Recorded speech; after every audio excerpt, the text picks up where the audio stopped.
The man from the SUV didn't speak right away. Instead, he slowly removed his sunglasses, revealing sharp eyes that scanned the group like he was memorizing every face. Then finally, he spoke. "James," he said, his voice deep and steady. "You all right?" James gave a slow nod. "I'm fine, son, just having a chat with these gentlemen." The way he said gentlemen made the bikers tense up. It was subtle, but they could feel the shift in the air. The easy confidence they had just moments ago was slipping. The man in black took a step forward, hands relaxed at his sides, but carrying an undeniable weight. One of the bikers, the bearded one, tried to regain control of the situation. "Hey man, we were just joking around," he said, forcing a smirk. "Didn't mean nothing by it." The man in black tilted his head slightly. "That's so." He glanced at James, as if reading the truth from his face. Then he turned back to them. "Because from where I'm standing, it looks like you were trying to intimidate an 85-year-old man." His tone was calm, but there was something behind it, something that made the bikers shift uncomfortably. Scarface crossed his arms, trying to reclaim the upper hand. "Look, buddy, we don't want trouble. We were just." The man in black held up a hand, cutting him off. "See, that's the thing," he said.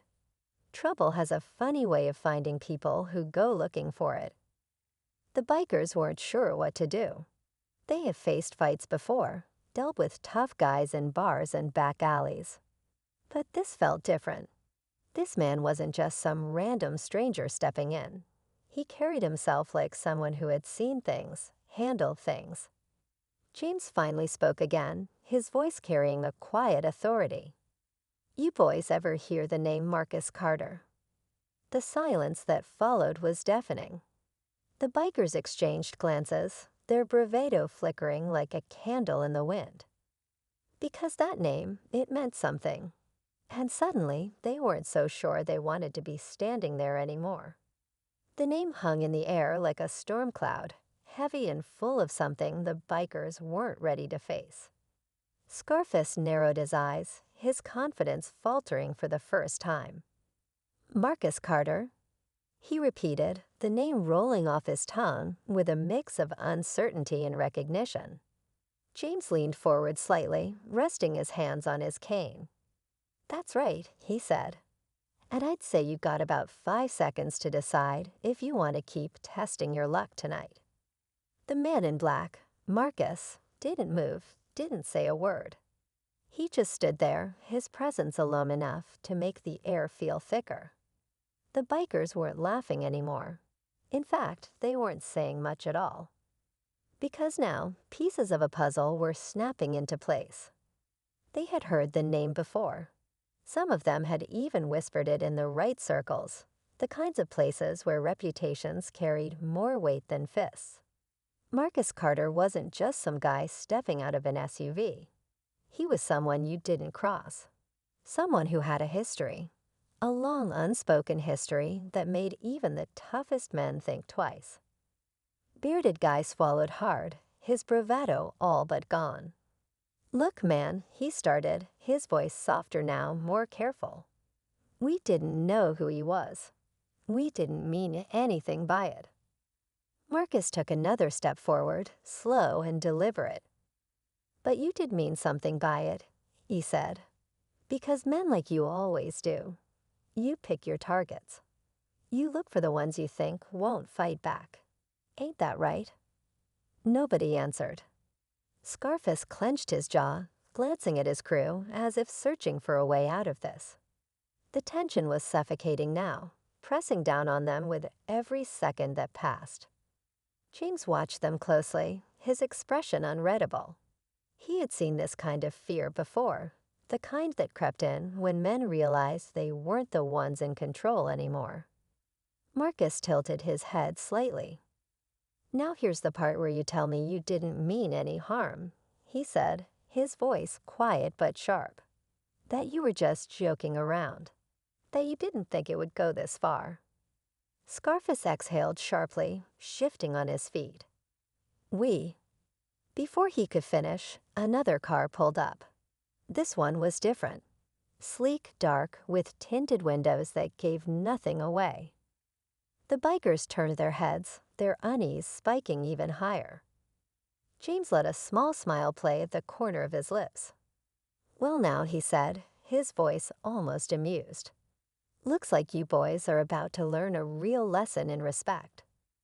The bikers stood frozen as the car door clicked open. The night wasn't over yet, and something told them it was about to take a turn they weren't ready for. The second car sat there, engine humming low, like it was waiting for the right moment to pounce.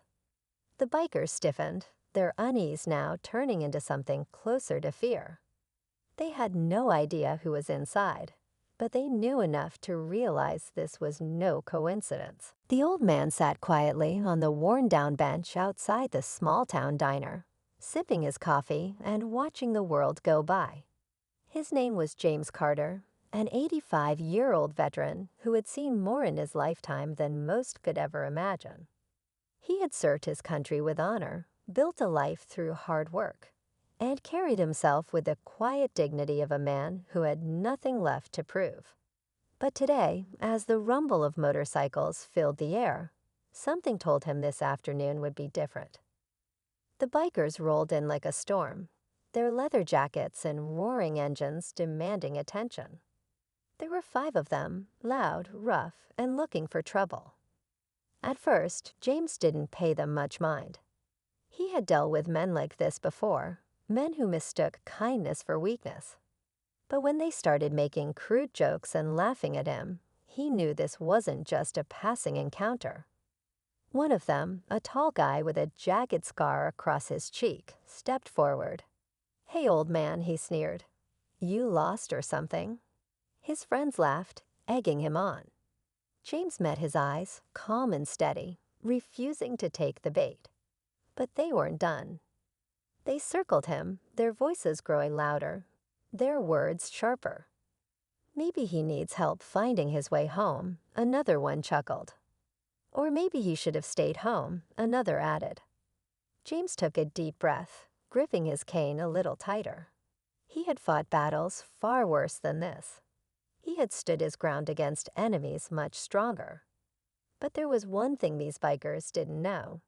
James wasn't the kind of man to be pushed around. Instead of reacting with anger, he did something they never expected. He pulled out his old flip phone and dialed a number. The bikers exchanged confused glances. Who was he calling? A friend? The police?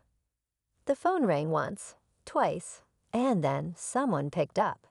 James spoke just a few words, his voice calm but firm. On the other end, silence, then a deep, knowing chuckle. The bikers had no idea what was coming next. And by the time they realized, it was already too late. The bikers stood there, smirking, waiting to see what this old man thought he was doing. James slowly closed his flip phone and set it down on the bench beside him. His face was calm, almost too calm, and that made the men uneasy.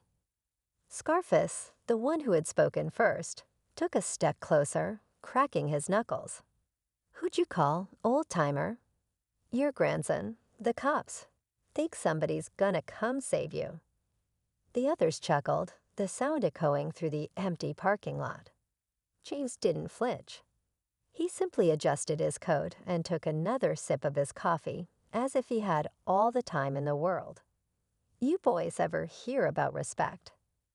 His voice was steady, controlled. The tallest biker, a burly guy with a thick beard, scoffed. "Respect? Man, we don't answer to nobody. Least of all some old guy sitting on a bench." He kicked a loose rock across the pavement, his impatience growing. James studied them for a moment, his deep brown eyes revealing nothing. He had seen men like this before, men who thought they were untouchable, who believed fear made them strong. But James knew better. He had spent years learning the truth about power, about what it really meant to stand tall. "You think you're the toughest thing to walk these streets, don't you?" James said, his voice just a little sharper now. Scarface smirked. I know we are. James nodded, as if considering the idea. Then, without warning, the sound of tires screeching filled the air. A black SUV turned the corner at a controlled but aggressive speed, pulling up right in front of the diner. The windows were tinted so dark that nothing inside was visible. The bikers went silent, their confidence suddenly flickering. The SUV sat there, engine humming, a presence all on its own. The bikers exchanged nervous glances. Who the hell is that? One of them muttered. James set his coffee cup down carefully, stretching his fingers over his knee. Guess you're about to find out, he said, almost to himself. The driver's door opened slowly, deliberately. A boot hit the pavement first, followed by a figure stepping out. Their posture rigid, their stance solid. The tension in the air thickened. The bikers didn't know it yet, but their night was about to take a turn they'd never forget. The SUV door swung open, and out stepped a man who moved with purpose. He was tall, broad-shouldered, and dressed in all black, boots polished, jacket crisp. Even in the dimming light of the evening, his presence demanded attention. The bikers weren't laughing anymore. Scarface took a step forward, trying to mask his sudden discomfort. Who the hell is this? He muttered under his breath. James didn't answer. He just leaned back on the bench, watching the moment unfold like he had seen it coming all along. Scarface nodded quickly. Understood. One by one, the bikers backed away, their earlier arrogance nowhere to be found. They climbed onto their bikes, fired up their engines, and without another word, they sped off into the night. James watched them go, then reached for his coffee and took a slow sip. Kids these days, he muttered, shaking his head. Marcus chuckled, slipping his sunglasses back on. You're getting soft, old man. James smirked. You say that now. But they'll remember this night for the rest of their lives. The suited man glanced at his watch. Well, I think we've handled enough business for one evening. He turned to James. Need a ride home? James shook his head. I think I'll sit here a little longer. He looked up at the stars, a knowing glint in his eyes. Let him remember who they met tonight. Marcus smiled. Fair enough. The SUV doors shut, the engine rumbled to life, and as the vehicle pulled away, James sat back on his bench, the same quiet strength in his posture as before. The night had tested him, but in the end, respect had been earned, not taken, and as the sound of distant motorcycles faded, James simply took another sip of his coffee, watching the world go by once again. The night had settled back into its usual rhythm. The hum of distant cars, the flickering neon sign of the diner, the occasional breeze that rustled the trees. It was as if nothing had happened at all. But James knew better. He had seen nights like this before, moments that seemed small but changed everything for the people involved. He sat there for a while, letting the quiet sink in. His coffee had gone cold, but he didn't mind. He had all the warmth he needed. He thought about the bikers, the way their bravado had crumbled when they realized who they were dealing with. Maybe they'd go home and forget about tonight, write it off as a bad run-in. Or maybe, just maybe, they'd carry this lesson with them. James sighed, stretching his fingers over his cane. He wasn't in the business of revenge. He never had been. He had spent his life fighting battles that mattered, standing up for what was right. And tonight, he had done it again, not with fists, not with threats, but with something more powerful. A name, a presence, a reminder. The door to the diner opened, and a young waitress stepped out, her apron still tied around her waist. She looked over at him, hesitated for a moment, then walked up. "Sir," she said gently, "do you need anything? Maybe a fresh cup of coffee?" James smiled at her kindness. "No, sweetheart," he said, "I'm just enjoying the night." She nodded, shifting on her feet. I saw what happened earlier. That was something." James chuckled. "Something all right." She hesitated again before speaking. You didn't seem scared. Not even for a second. James looked at her, his expression thoughtful. When you've seen enough in this world, you learn there's a difference between fear and understanding. He tapped his cane lightly. Fear makes people reckless. Understanding? That's where the real strength is. She let that sit for a moment, then smiled. I think I get that. James nodded. Good. The waitress lingered a moment longer, then headed back inside. James watched her go, then let his gaze drift back to the street. The night was calm again, peaceful. He had done what he needed to do. And as he sat there, sipping the last of his cold coffee, he knew one thing for sure: some lessons stay with people forever. Scarface took a half step back, shifting his weight like he was ready to run if it came to that. But Marcus didn't take his eyes off him. He hadn't moved much, but something about his posture had changed, like he was just waiting, letting the moment stretch as long as it needed to. Then the back door of the car slowly opened. A man stepped out, dressed in a perfectly tailored dark suit. He looked older than Marcus, but carried the same quiet intensity. His silver hair was neatly combed, his expression unreadable. But the moment his polished shoes hit the pavement, the energy in the parking lot shifted again. James smiled, tapping his cane against the ground lightly. "Well, well," he murmured, "didn't expect to see you tonight." The man gave a slow nod. "Figured I'd drop by. Heard there was a situation." His voice was smooth, controlled. The kind of voice that didn't need to be loud to be heard. The bikers exchanged glances, their confidence now in free fall. They had walked into something much bigger than they ever intended, and they knew it. But they still didn't understand how big. Marcus finally spoke again, his gaze locked on the group. "You boys don't even know who you just messed with, do you?" Bearded guy shook his head quickly. "Look, we." The man in the suit raised a hand, stopping him mid-sentence. "Doesn't matter," he said, his tone firm but calm. "What matters is how this ends." Scarface swallowed hard, his Adam's apple bobbing. "We don't want any trouble." Marcus let out a short, humorless chuckle.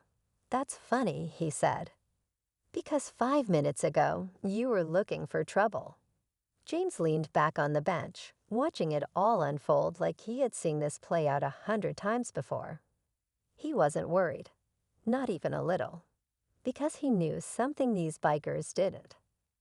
The man in the suit turned his gaze toward them, his expression unreadable. "Here's the thing," he said. "Men like you."